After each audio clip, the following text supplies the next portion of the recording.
কিন্তু এটা ভাল হ'ব সুস্থ অকমান পৰিয়াল আছে কিন্তু জীয়াই থাকিব বুলি মই আশা কৰিছোঁ। এজনৰ অৱস্থা বেয়া, জীয়াই নাথাকে। আমি নিজেই ডিভাইডাৰ আনি তেখেতক আমি যিখিনি কৰিব লাগে সেইখিনি পানী চানি দিছোঁ। দেৰগাঁও সমীপৱৰ্তী লোহাৰ মানে শান্তিপুৰ ওচৰৰ লোৱাডাং বুলি যিখন আমাৰ দলং আছে, সেই দলংখনত যোৰহাটৰ মেডিকেল বিভাগত তেখেতে খাদ্য বিভাগৰ বিতৰণৰ কৰ্মী আছিল, বিতৰক কৰ্মী কাম কৰিছিল যোৰহাট চিকিৎসা মহাবিদ্যালয়ৰ পৰা।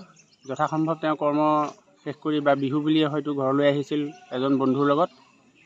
আহোঁতে কি বিসংগতিত কোনোবা পিছফালৰ পৰা গাড়ীয়ে খুন্দিয়ালে নে তেখেতসকলে নিজৰ ভুলবশতঃ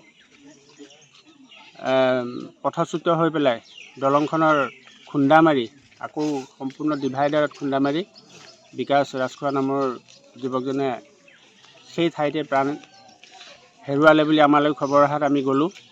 আমি ইয়াৰ পৰা যথেষ্ট সংখ্যক গাঁৱৰ বন্ধুবৰ্গ গ'লোঁ, গৈ দেখিছোঁ ধেমাজি হস্পিটেলত ইতিমধ্যে তেখেতক ভৰ্তি কৰিছে। ভৰ্তি কৰোৱা বুলি এইটো নহয়, আচলতে চিকিৎসা কৰিবলৈ তেওঁৰ উপায় নাই আৰু তাতে মৃত বুলি ঘোষণা কৰিছে। যিহেতু ল'ৰা আছিলে নেকি ঘৰখনত তেখেতৰ ল'ৰা এজনে ইনকাম কৰি চলিছিল আৰু